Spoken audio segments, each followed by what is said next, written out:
Tractor কৃষিকাজে ব্যবহার করা হয় এবং ট্রাক্টরের ভূমিকা কিন্তু অনস্বীকার্য। মানে ট্রাক্টর যখন ব্যবহার হতে শুরু করেছিল তখন কিন্তু কৃষি ক্ষেত্রে একটা বিপ্লব এনে দিয়েছিল। তো সব থেকে পুরনো ট্রাক্টর কোনটা জানেন? আসুন এই বিষয়ে আপনাদের বলি। এখনো পর্যন্ত বেঁচে থাকা রেকর্ডগুলো এটা ইঙ্গিত করে যে সব থেকে পুরনো ট্রাক্টরটা হচ্ছে 1889 সালে প্রথম যে ট্রাক্টরটা তৈরি হয়েছিল, চার্টার গ্যাস ইঞ্জিন কোম্পানি 1889 সালে প্রথম যে ট্রাক্টরটা তৈরি করেছিল।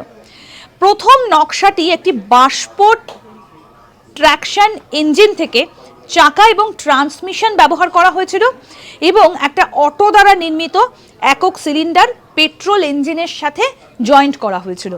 অর্থাৎ প্রথম যে ট্রাক্টরটা তৈরি করা হয়েছিল সেটা সঙ্গে কিন্তু একটা যোগ ছিল যে পেট্রোলের একটা ইঞ্জিন ছিল, সেটার সাথেও অ্যাটাচ করা হয়েছিল। তবে প্রথম ট্রাক্টরটা বাষ্প ট্র্যাকশন ইঞ্জিন থেকে চাকা এবং ট্রান্সমিশনটা ব্যবহার করা হয়েছিল, আর তার সঙ্গে ছিল পেট্রোল ইঞ্জিনের সাথে একত্রিত করা একটা সিলিন্ডার ছিল।